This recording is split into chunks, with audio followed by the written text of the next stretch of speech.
Good evening, everyone. Welcome to Method in Madness. This is episode number 32. I welcome all of you who have joined us from different parts of India and perhaps the world.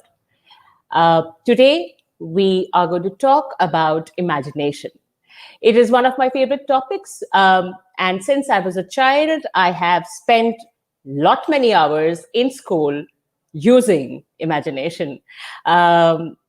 So today we have with us Kriti V Sharma, who is going to take us through the world of drama and imagination and the importance of imagination, and also a few exercises which we can practice regularly at home or at school to enhance imagination in children. Let me tell you a little bit about Kriti. Kriti is a very dear friend. We have known each other for a very long time. She is also a theatre practitioner. She is the visiting faculty at the National School of Drama and Sri Ram Center for the Arts.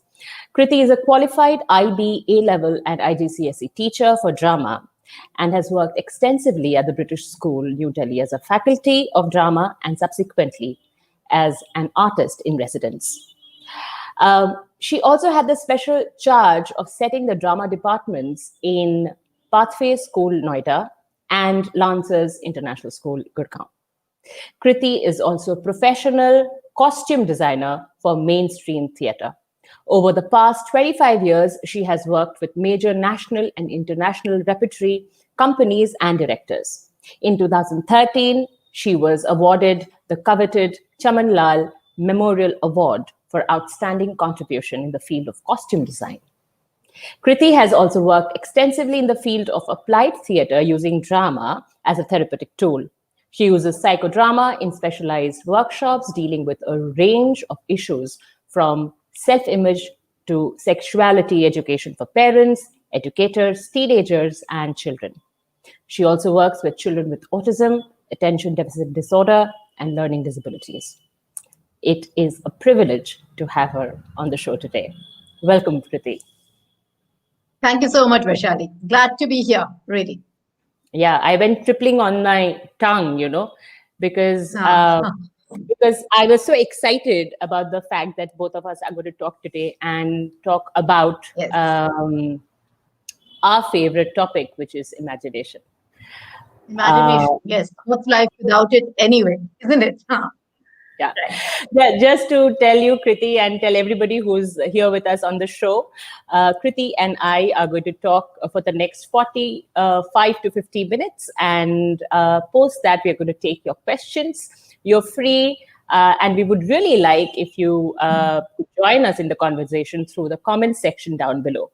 And also do not forget to like and share this, and also subscribe to Joy of Drama channel, because we do this every weekend.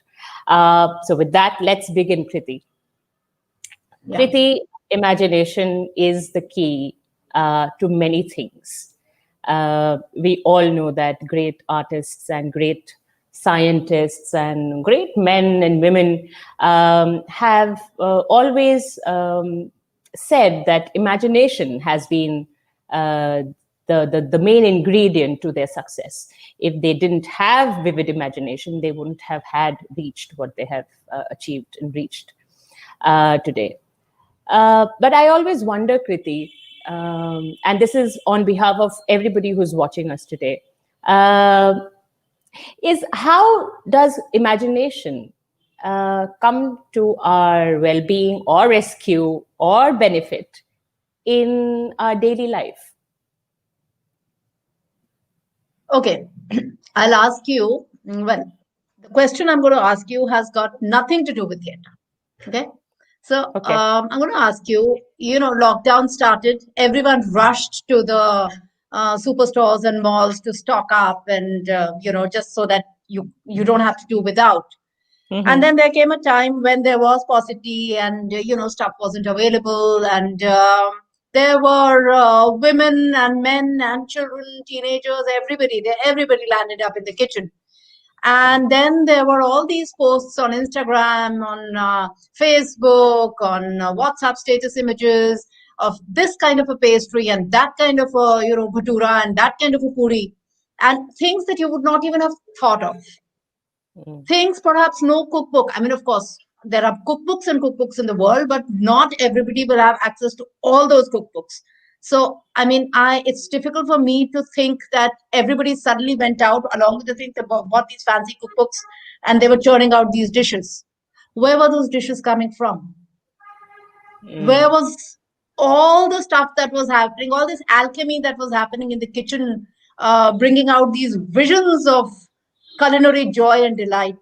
Where was all that coming from? And then came the time when there was dearth in the market. You weren't getting vegetables, you weren't getting potatoes, and you weren't getting a lot of stuff. And then started the whole process of recycling leftover food, recycle it into something else equally delectable. Where was all that coming from? It's the imagination, isn't it? It's here. It's the mind that was doing its work, looking at available ingredients, saying, okay, this is what we can do. If we put this in this, and if we mix this with this, and let's see what happens. And there you go. So that's really one very, very immediate and a very simple and an extremely close to the heart, close to home example of what imagination can do. So that's why, I mean, I think you and I both agree how important it is. Can you imagine if we were not able to think of all those dishes, how boring life would have been? It would have been dal chawal or khichdi, because everyone was going into one pot meals. But very different, very delectable one pot meals, So, I mean, that's a very, very immediate example of imagination. And we all have it. That is the beauty of it. We all possess it. And unfortunately, maybe not everyone uses it to the point that they could or they should. But imagination is a tool, and we all have it inside of us.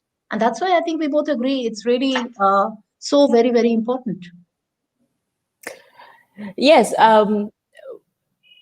When we imagine, definitely we put, things that are already there present together, and also bring in some imaginary ideas into it to create something new. That's definitely there. Yeah. But why do you think, Kriti, that we kind of lose out on that? Where do you see us stop our imagination? Have you ever faced that or seen it in children, where a very imaginative child suddenly stops doing anything creative, or stops being imaginative? Do you see these blockages happen in children? All the time. And that's what is scary. All the time. Starting from the time a child will go into the school admission interview. A child who's maybe 3.5 or 4 years old, right? And different schools have different ways of, conducting the admission interviews. There are schools who take the children away from the parents, and then the parents just don't know what's happening to the child. And and those are the kind of schools which perhaps deal with the whole business of imagination in a much better way. But then there are schools that say, okay, beta, I want to see how well you color. How well you color means I will give you a shape and you have to color, and it has to be so neat that you can't the coloring cannot exceed the outline. And if it is an apple, it has to be red, and if it is a rose, it has to be red or pink. I mean, if a child wants to make a purple apple, so many times I've seen the teacher conducting the interview or the activity. No, beta, I mean, do it properly, na, theek se karo. Now, if it is a child who's a little independent or rebellious by nature, may turn around and say, okay, I am doing it properly because that's the way I see it. Because children at that age express the way they want to express. Right? But then there is the other kind of child or the other kind of family, because at that point, the way the child behaves also reflects a lot about the family and how they are bringing up the child. But then there will be this other child who will, who will get totally caught out by it and say, okay, karo means I'm not doing it properly, which means there's something wrong with me. Okay, so what is the correct way? Oh, an apple. An apple is always red. It can never be blue. What have we done? We've curbed the imagination right there. We have nipped it in the bud. Now, forever, as the child grows, either for the child, the apple will always be red and will always be green. The fact that, okay, in nature, we may not find blue apples. But what if the child wanted to color the apple blue because blue was his favorite color and apple was his favorite fruit? So he wanted to combine the two in one visual image. And that was his expression of love. But we've just kind of nipped it right there. So and who knows, who knows tomorrow, the biotechnology and food science has gone up, so high in their research. Maybe we have blue apples. Who knows? Absolutely. Absolutely. No, the other day I was reading about this. In fact, there was this video as well that in Japan, they were turning out watermelons that were square. So they were actually growing them, and they were, because that is space effective, because an oblong watermelon will, there'll be negative spaces, like space that are empty spaces around, right? So better to create genetically watermelons which taste the same but are square in shape, so you can create more of them. So you can say that, okay, you're messing with nature. Maybe that's one perspective. But the other perspective is, again, somebody thought of this idea. Most of the things, a safety pin, where did that come from? The babies, the soother, where did that, all of that is imagination. And unfortunately, more often than not, children are straitjacketed. A cloud will always be this wispy flower type figure, and it'll always be blue. If you create water, if you paint water, it'll always be blue. Why? I mean, if you go out in the nature, there are so many different shades that water has, depending on, how muddy it is, how clean it is, what time of the day, what kind of water. But it's always, most of the times, it is better do it properly. This whole concept of doing it properly is what curbs the imagination. And that's really sad. Because these kind of children, when they grow and reach adolescence, they will either revolt because their imagination quotient is so strong, and then they are again labeled and branded. Sunta nahi hai, doesn't listen to me, is always in music, is always in dance, in whatever. Or they will leave that imaginative part aside and focus in a straitjacketed way on what is expected. And who knows that the part that they have left out may actually be the gift that they have. Who knows that there is a gifted artist who left his or her art because wanted to focus on something expected, something that was proper. So it happens all the time. Very painful to watch. So I'm glad we're having this conversation. I mean, I cannot thank you enough for having this talk. No, because Kriti, it is very important that we talk about these things. And I think today, everybody who's watching us today has risen to this consciousness that it is important to set the child free in his or her own imaginary world. But Kriti, at times it so happens that we as parents or teachers, we don't know where to stop them, or whether to stop them or not, or how to kind of bring them back. Because I remember when I was growing up, I used to spend most of my classroom, time, especially in my, class, I think 7th and 8th. Those were my most horrible years of my life.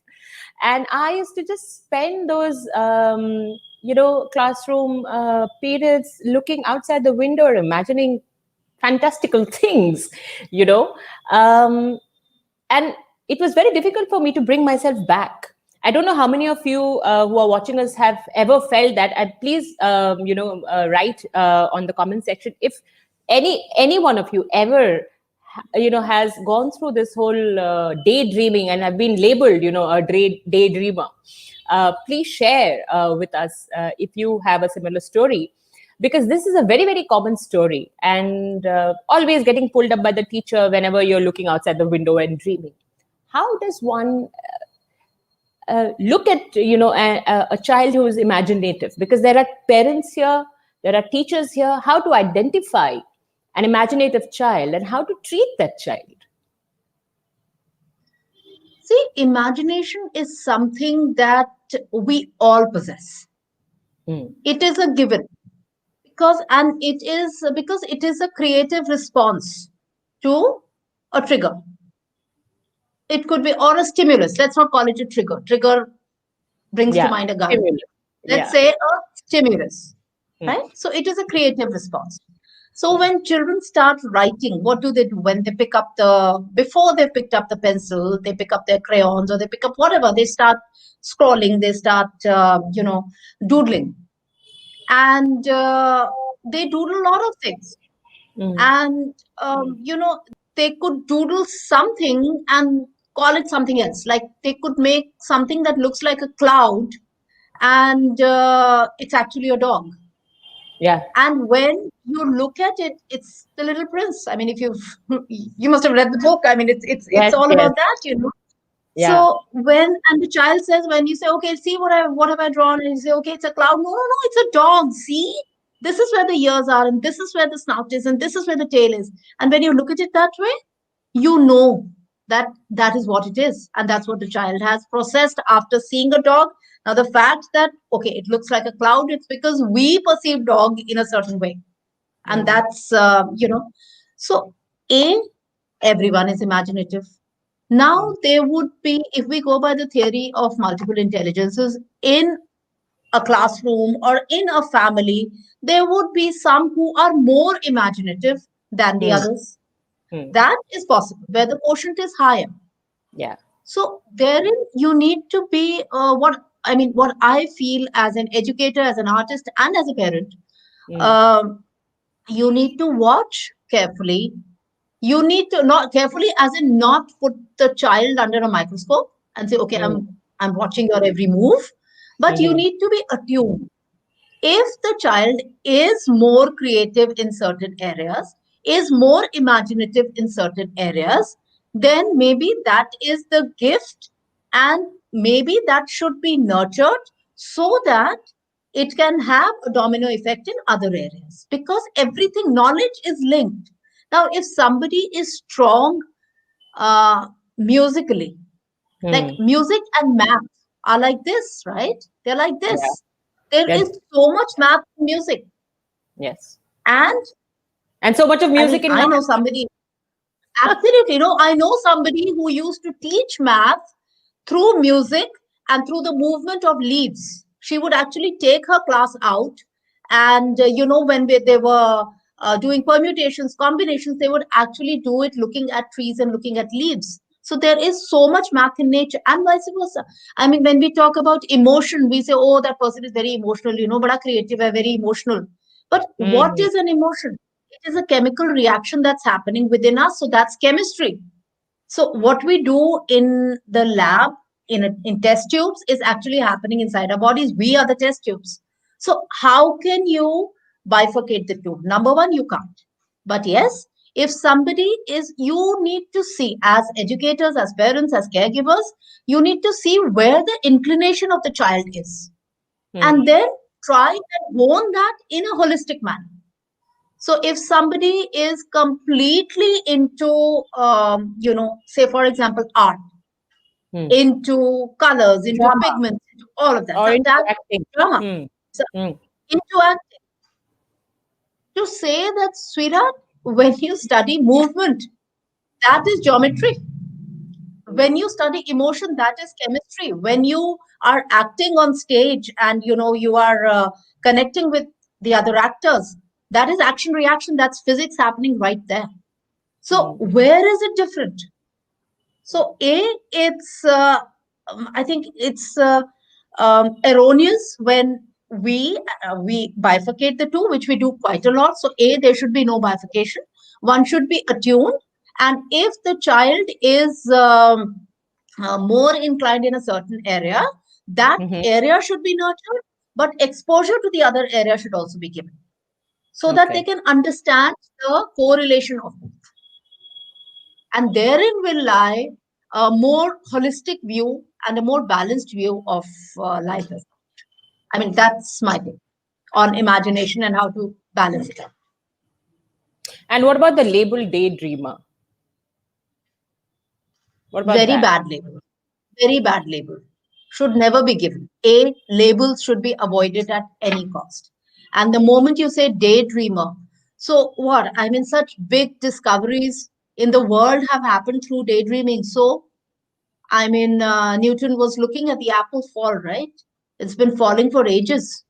Yeah. Since time, since apples came on earth, they've been falling.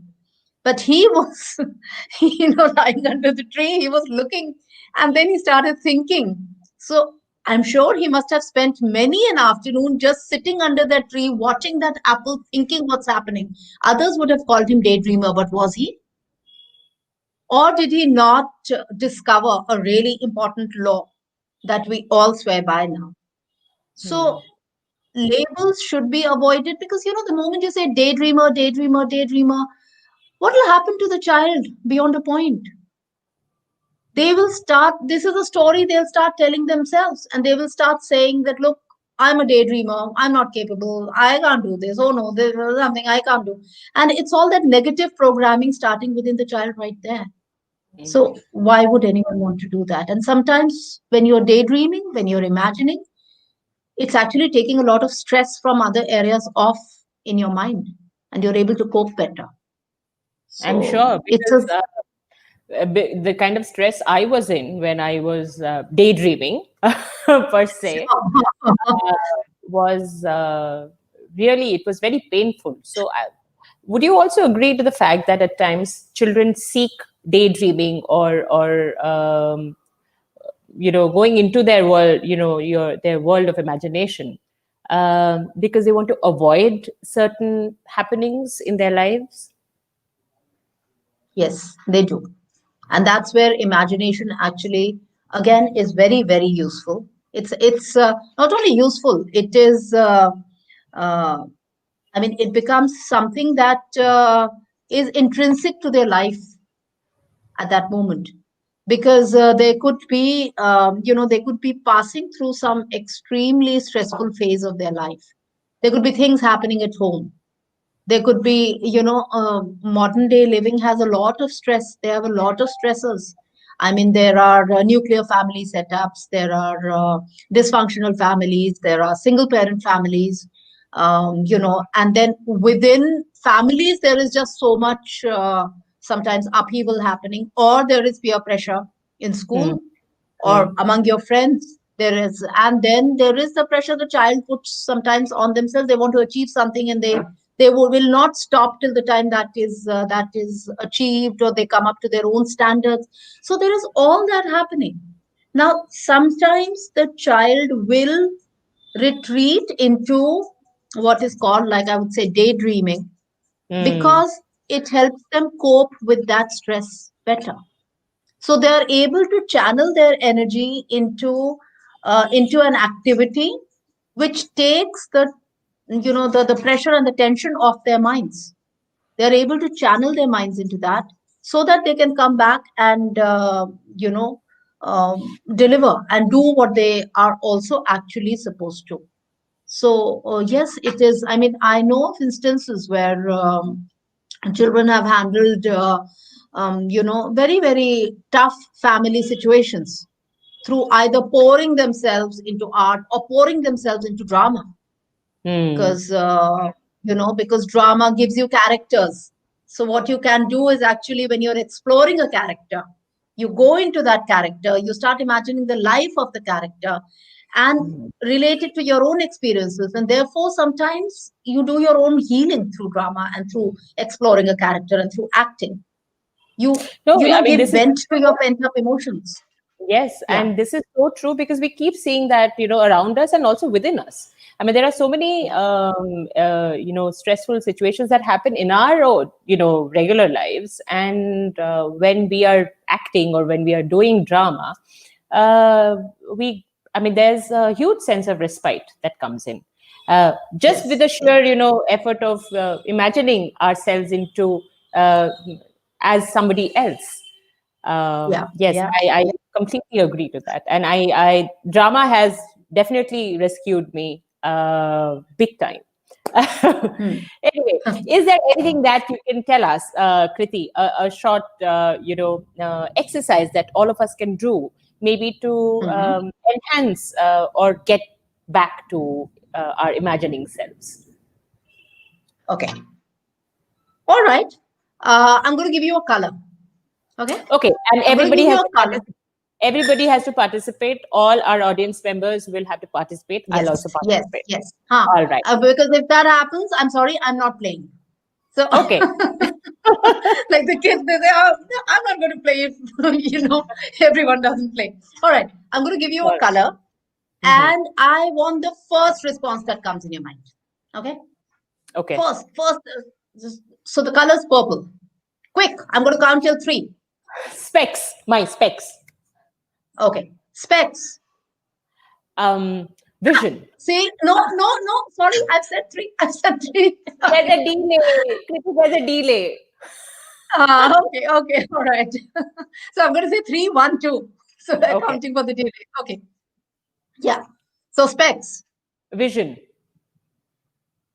Vision. Future. Okay. Future. World. Right. Recount all 4 words that you've told me. Can you recall them? World, future, vision, and specs. Specs. Okay. Link them into an idea. So we've talked about world, future, vision, specs. If you have the right kind of vision, then the right kind of spectacles will appear, and you will be able to look at the future of the world around you more vividly.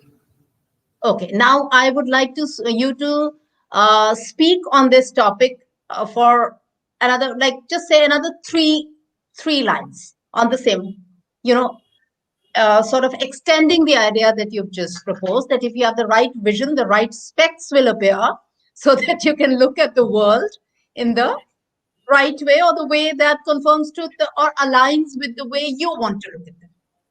Another 3 lines on this topic, please. And these 3 lines, I would like you to say them in the voice of maybe an 11 or a 12-year-old girl.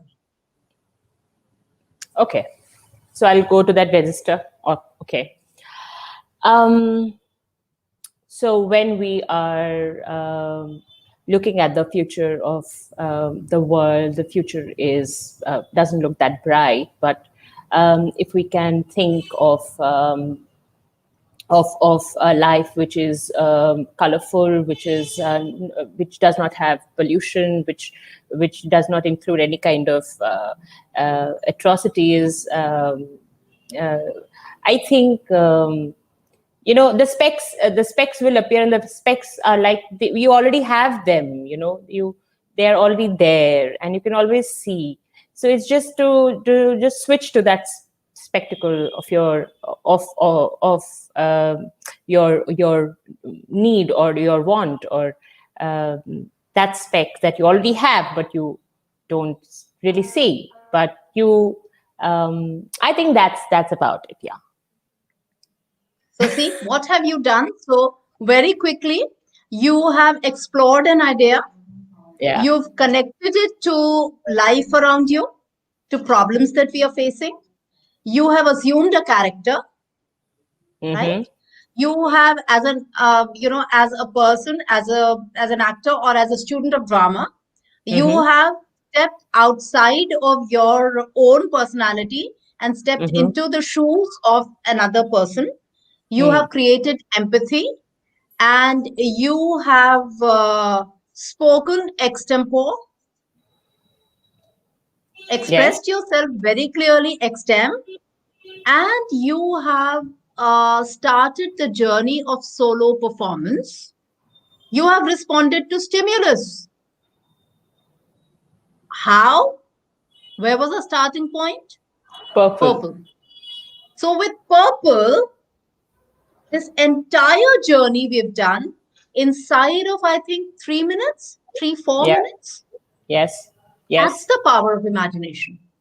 That's the power of letting the mind go. That's the power of letting the mind explore beyond perspectives that are our own, or the limiting perspectives that we create around ourselves. That is the power. You've just done it. And imagine if this is something that we are doing with children all the time. Think where they're headed.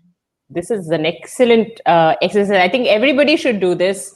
Veena and Ratika, they have responded with their answers. So Veena is saying jamun, purple, and Ratika is saying royal and also sky. So I think Veena and Ratika, both of you can now do the drill. Think of a word and then an associative word, and then keep 4 words, I think, and then you bring them together. 6 words and build it up. So starting with word association and then compiling those words into an idea, and then exploring the idea further, taking on perspective of somebody else. I mean, it's an excellent family game as well. I mean, if everyone's kind of hooked up and getting bored, and you can just play this at home. And but think how much more, because it's one's own. See, the first association will always be to something which is your immediate reality. It will always be that, and then it will keep you will keep moving the distance. So I mean, we wear specs, so somewhere specs are our immediate reality. So it it will connect to that, and then we move on. So imagination is also the same thing, no? Moving from your immediate reality into frontiers unknown, or frontiers lesser known, and then exploring and then going beyond that. Yeah. Thank you for that great game, Kriti. It's fun. Yeah. Let's talk about it was fun. It is fun. The right specs will appear. I love that. Yeah, the correct idea. They just come. Okay. I know. Let's talk about drama. Kriti, you have been a drama educator for many years now, over 20 years, 25 years, I guess. You've been in the field of drama, and you yourself are an actress, and you've been in the field of drama education and practicing drama and practicing theater on stage. Where do you think imagination and drama come together? And how does drama and performance, particularly, not just drama, performance particularly, enhance or help you become more imaginative? See, 2 aspects. One is exploring. See, when we are talking about drama, one is the exploration that we do, which may or may not end in performance. And the other is the performative part of it. Both very, very important to build the imagination. Imagination we've been talking about, and we know that it is extremely, I mean, I cannot emphasize enough how important a tool it is to lead a good, well-adjusted, happy existence, right? So now when you're exploring a subject, you could be exploring a character, you could be exploring a space. Like in drama, we have so many different spaces, right? Even performance spaces. I mean, we have a thrust and we have proscenium, and we've got in the round. Now, each of those spaces have their own dynamics. And when, as an actor or as a student of drama, you go into those dynamics, you need to respond to the space in a different way, keeping in mind that, yes, there is an audience who's going to watch me. So how will I explore this space? So what are you doing there? You are increasing the flexibility of your mind. Right? And if you're in the round, you know that you've got to, at a point, you've got to keep moving. So you have to build your character and you've got to keep moving. So the audience will, one part of the audience will always see your back, but then that's why you've got to keep moving. So you're fair to all parts of the audience. So what are you doing simultaneously? You're creating your character. You are exploring the character, you're building it in depth, you're exploring the space, you're exploring your own sense of movement.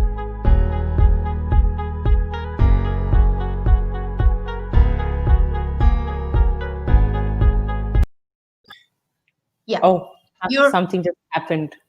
It happens. It's 21. It's a sign. A kiss. So you're I'm sorry. exploring. Yeah, yeah. Not at Go all. on. That's okay. Mm. So you're exploring space. You're exploring yourself within yourself. You're exploring and trying to understand what you find easy and what you don't find easy, and whatever is not easy to execute. How do you transcend that and make Mm. what you're doing, your exploration, more effective? Mm. All of this is critical thinking, is it not? Yes, And it is. how are you doing this critical thinking? You're doing it through the medium of exploring an aspect of drama. Then come to the performance. Suppose this exploration, most of the times, an exploration is a journey, and then we move on into performance eventually. And we have a play and we perform it to an audience. So when that happens, so all this exploration has happened, and we are very comfortable with our characters and our space and our theme and our story and everything. We know exactly what we are going to do in role as an actor. And then you go Mm. on into stage. Mm. You've got the whole process of handling the pressure of it, the deadline, shows approaching. Oh my God, am I ready? Am I not ready? Will I be able to do? I have that poem to remember. What if I forget? Mm. What are you learning? How to handle pressure, how to handle deadlines. And then you go on to stage. What are you learning? How to handle people facing the audience. Yeah. There are so many actors who have stage fright, and the audience will never know. Mm. There are so many actors who, and some of my seniors, God rest their soul, they actually had a stammering problem throughout their lives. And they were stage actors, and they conquered it through drama. So you are transcending your own limitations and coming forward, finding the courage to be there and do what you're passionate about. Mm. Now, when you have this kind of an exposure, and this is okay, I'm sort of talking very passionately from the perspective of a drama professional, thinking about all those passionate actors. But even if Mm. you don't want to become a professional theater person, you go into the corporate world. You, Mm. you become a research scientist where you're presenting papers to an audience. You are a research scholar, or you are a lecturer. You become a professor. Mm. If you have this initiation, think how much more powerful, more effective, more modulated, and more communicative your entire stance of addressing your audience will be. How Mm. much you will, because when you are exploring, when you're doing drama, you're also trying to understand other characters. What are characters? They are people. So Mm. when you hone your mind to understand the psychology of other characters, are you not automatically developing the capacity to understand other human beings? Yes.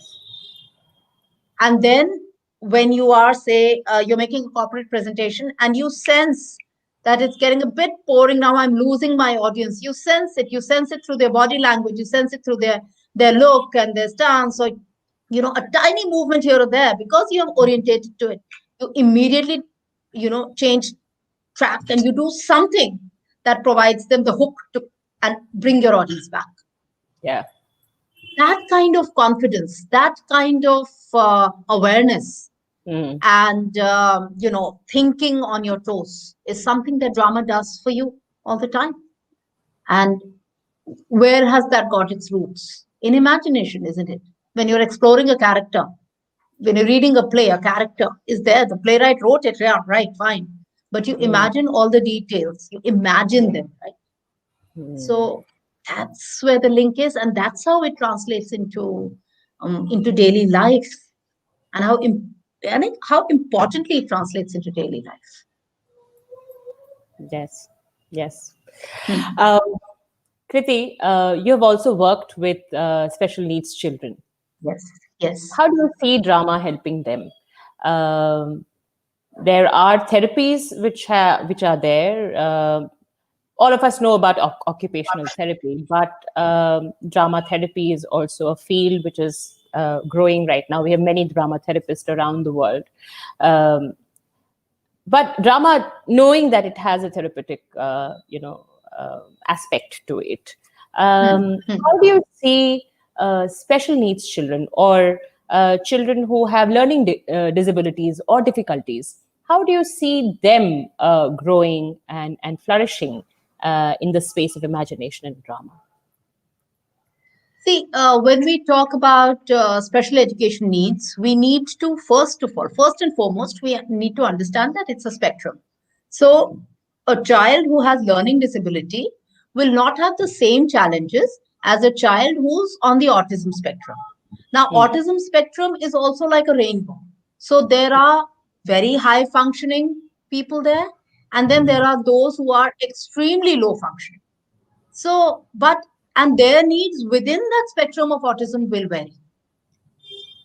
Again, the needs of autism will vary from the needs of somebody who's on the ADHD, ADHD spectrum. So, first of all, we need to identify what is the need of our child.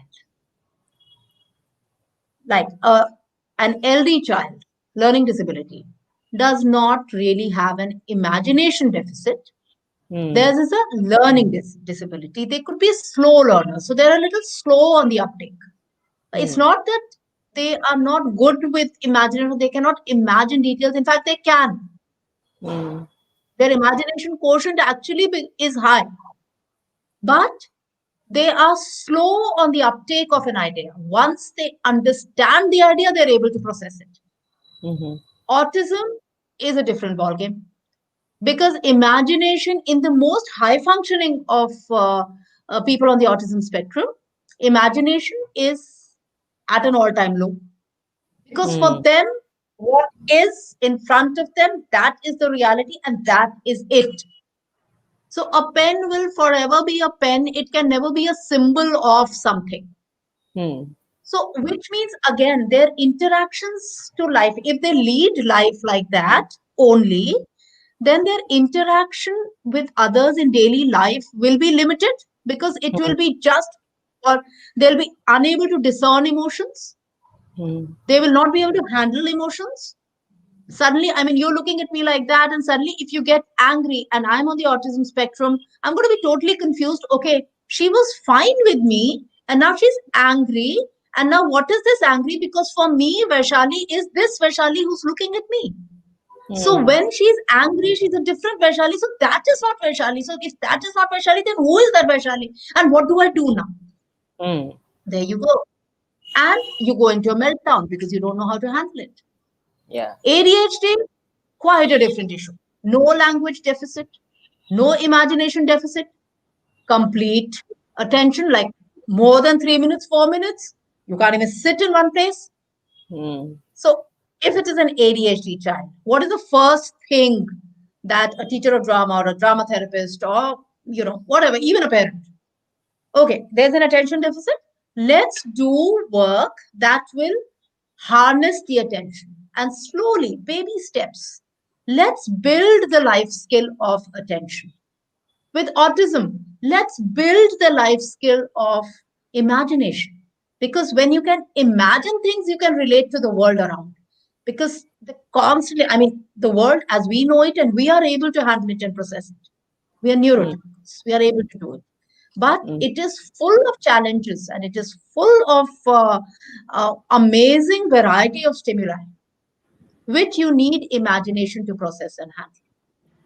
And when it is, say, an LD, and we're just taking these three examples, but then there are so many. When it is LD, we know that the uptake is slow. So what we need to do is slowly push the brain, the neural pathway, into increasing the speed of the uptake. If it is somebody with Down syndrome that we are working with, we know they are very good with movement. They have rhythm like that. They may not have speech. So we know that somewhere we need to, and the moment they speak, then they slow down. So you know that you need to align the two somewhere, because life is like that. Movement, speech, voice, expression, all of that combines to make expression. So when you are working in this sphere with drama, you need to first understand who you're working with, what their diagnosis is, what is their life, what are they dealing with. And then you need to modulate the input that you will give in order to in order to maximize the development that they will make. And yes, imagination just plays a very strong part. If nothing else, if somebody with Down syndrome is imaginative because they can move so well, they can create so many new movements. I mean, there are choreographers. I know people with Down syndrome who are choreographers. So your imagination is already there, but for them, uh, just an imaginative expression becomes like a stress buster because their stresses are not able to really express myself clearly. So that is where the whole work with drama and imagination kind of comes in together when we are working with specially enabled people. And we have to go in with the mindset that they are specially enabled.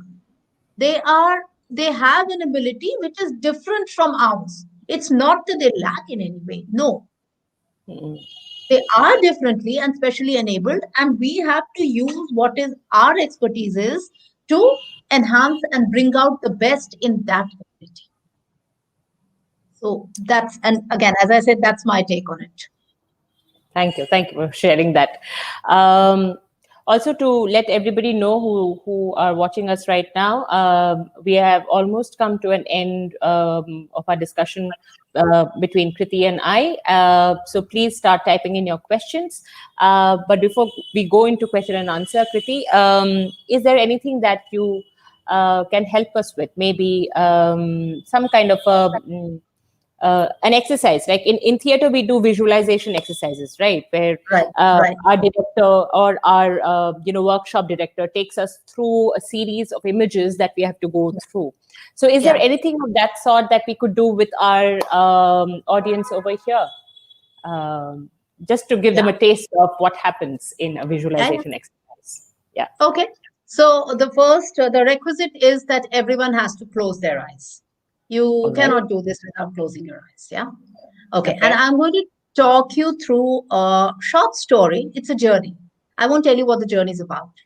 So, but it is important that not only do you close your eyes, but if you can actually execute wherever, everyone is, if they can execute the movements as I speak, wonderful.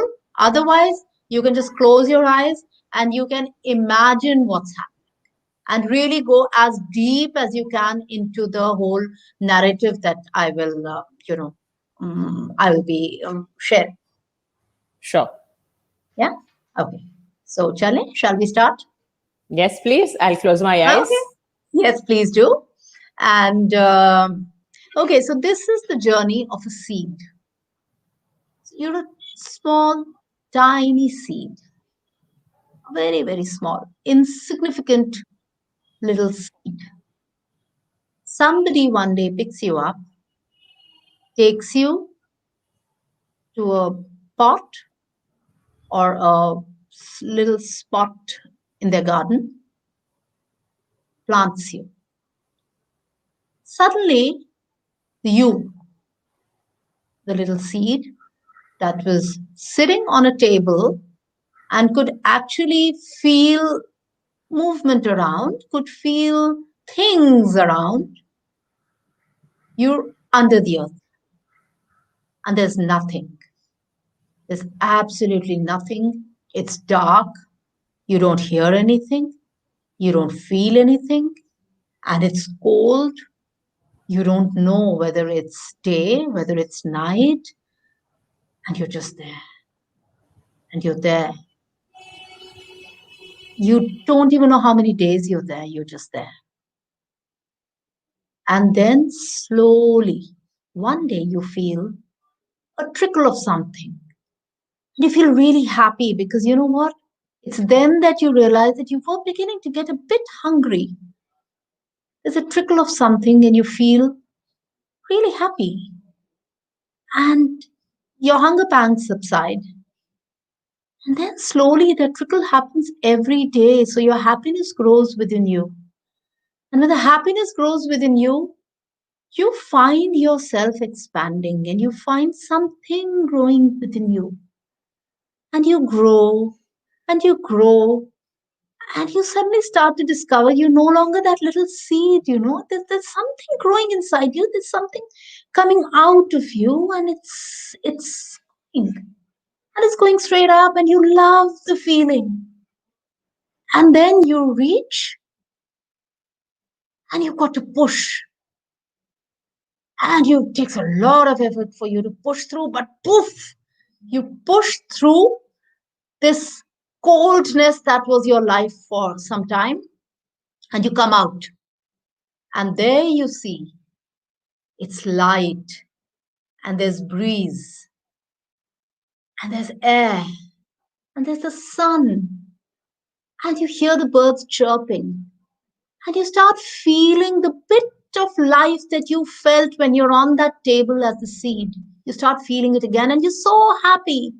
And then the trickle comes back that day too, and you're so happy. You bless the trickle, and slowly, little by little by little by little, you grow, and every day you're happier than the previous day, and you grow and grow and grow, and you grow into this huge plant with beautiful trees.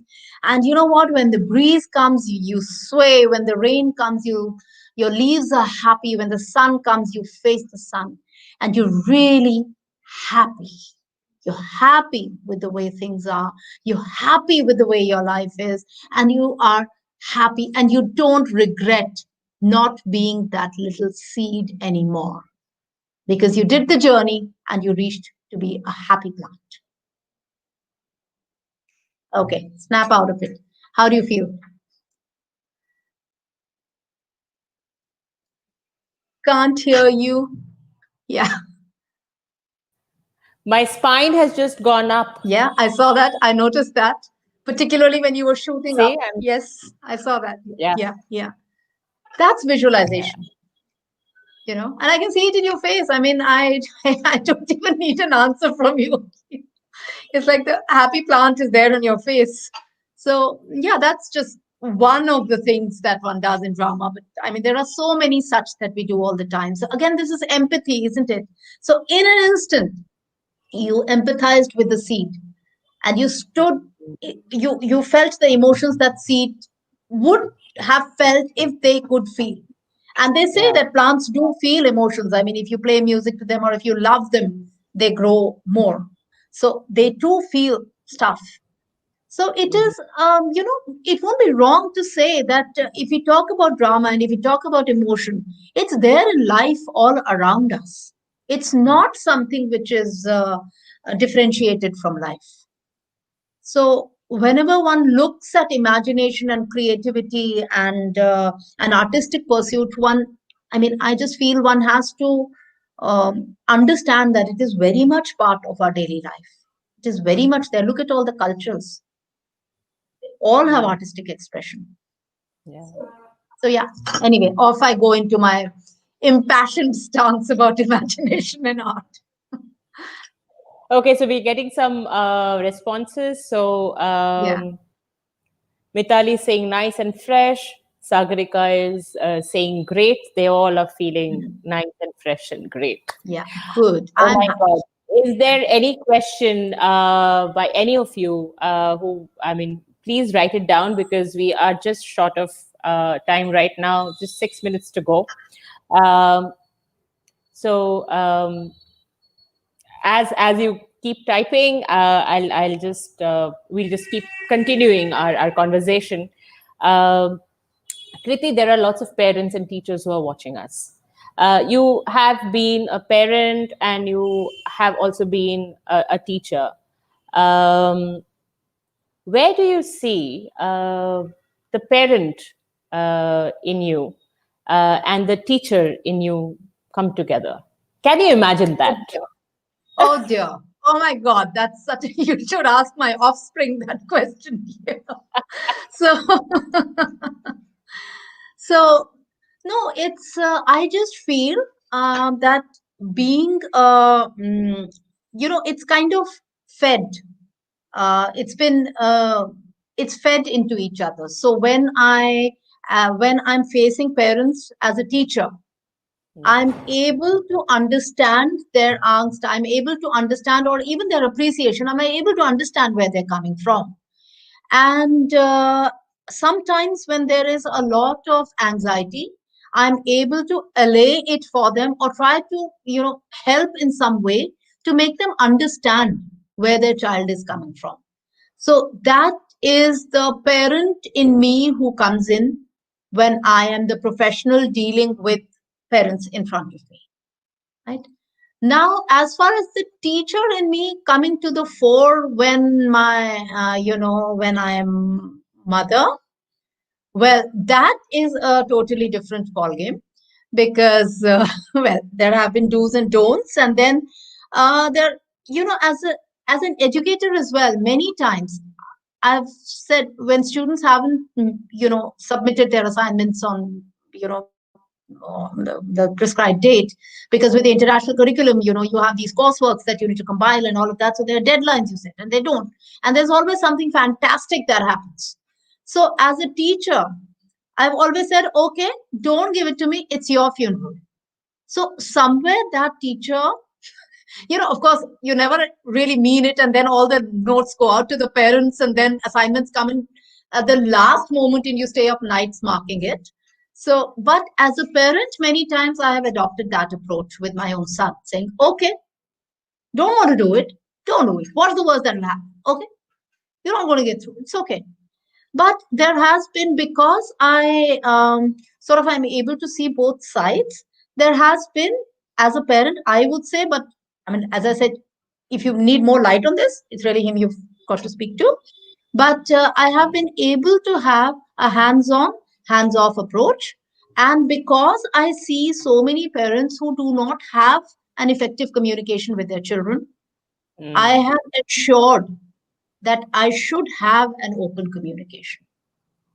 So even if it is, sometimes it comes out as something which is maybe not palatable either ways, either for him or for me, but the communication should be good. That is important. And that's what, as a teacher, I've always emphasized with the parents. And that's what, I tell the parents as well. Keep the even if you are fighting, it's okay. At least you're communicating. What's dangerous is, No a total communication. no or nothing. Or somebody totally aligning, like being too nice, too obedient, too sweet, which that is dangerous because it can't ever be like that, right? Yeah. Susan has a very pertinent question. Right, She's asking, many teachers feel that only drama teachers can do this. How can right. subject teachers feel empowered to do this, Kriti? See, the first thing again, we've got to hinge to our imagination, right? So if you're a math teacher and suppose you're doing, say, you've got to do a topic like factors, right?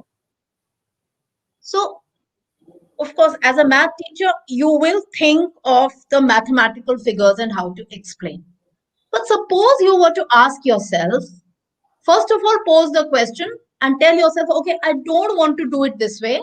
I want to do this topic. I want to introduce it in some other way, in a different way. Now, what is factors? It's half, it's 1/4, it's like 2/3. So it is all division, right? It is like it is all dividing an entity into different parts, right? So as an educator, you can perhaps think, okay, if it is parts I'm talking about, if it is dividing I'm talking about, then how can I do it? Eventually, one will have to come to the board with your chalk or your, whiteboard marker, and you will need to go into the figures. But how can you do it? So, like one of the workshops that I conducted, it was a teacher training workshop for math teachers, and we did factorization through movement. So, and it's very easy actually. If you think through movement, I mean, half is bending and 2/3 would be kind of twisting your body into something else. So, first of all, the willingness to try out the road less traveled, to say, I do not want to do it this way, but something new. Then go into your imagination. And a very, very good question that perhaps teachers can also ask is, if they were children and they wanted to be taught in an imaginative way, what would they want? So if you tap the child within you, you will come up with a strategy.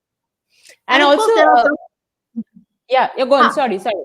No. And as I think that there are some strategies that will be super successful. Some will work, but maybe not quite. But then even that is good because you can review it and say, fine, let me modulate it in a different way.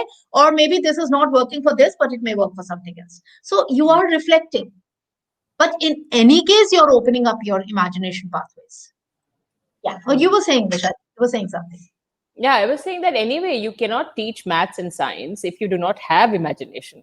I think all mathematics and science and history and geography teachers need to have imagination. You can't be just teaching a subject. You need to teach. You just can't be teaching the syllabus. You need to teach the subject. And if you are really a dedicated subject teacher, I'm sure you're already using a lot of imagination. So I think that is something that comes or must come very easily to, especially a maths teacher. Imagination. Yeah, absolutely. Because science and math is about imagination. No? There is that quotient. I mean, when we look at the Bhabha Atomic Research Center, and we look at the first nuclear reactor that was made in our country, Apsara, and this is, I mean, I was part of a team that made a documentary on that on Homi Bhabha. So we were fortunate enough to interview Dr. Setna, who was a junior scientist at that time in this whole team of scientists who were building this reactor. And there was this one component which we didn't have here. And nobody knew how to create it because they'd all traveled to Europe, but somebody knew what it looked like, somebody knew what it smelled like, somebody knew what its consistency was. So they kept creating stuff till the time they got the right, composition. So that's imagination in absolutely high level science, isn't it? I mean, we are talking about a nuclear reactor and they made it. It happened. The fact that, okay, later on there were glitches, but at least it was the first indigenous reactor because Dr. Bhabha said that we will not import this. We will do it indigenous. We will do it in India. It will be Swadeshi. That's imagination, isn't it? So yeah. Yeah, Nutan is saying all teachers are actors, dramatists, as we're engaging with an audience. Absolutely. Absolutely. I could not agree more. Yes, absolutely. Yeah. Mitali is asking, can I try this in the class? Of course, you can try this in the class, Mitali. I am 36. I enjoyed it. I am sure your 12 and 13-year-olds will also enjoy it. Yes, the theory of seed and plant growing. Of course, you can use this method. Of course, anytime. Yeah, and Susan just said that so many topics like pollution can be brought alive through drama. Drama brings you, gives you a felt understanding of things happening around, things that you cannot really perceive because they are not happening with you practically, but drama helps you to feel what if you were there and had happened. So I think definitely, I mean, drama is a big tool, and imagination definitely can't. Drama cannot exist without imagination. We, as a community, cannot exist without imagination. Without imagination, no, we can't. We buy a house, we plan our interiors. That's imagination. Correct. All right. Thank you so much, Kriti. We are over time.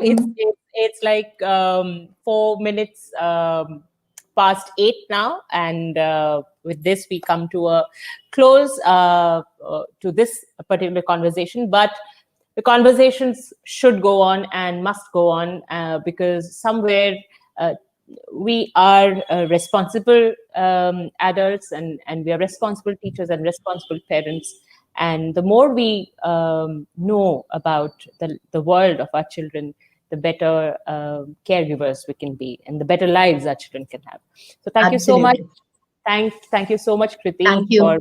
Thank you, Vaishali, for inviting me in. And I really enjoyed myself. Thank you so much. Thank you so much. And thank you, everybody who's joined us.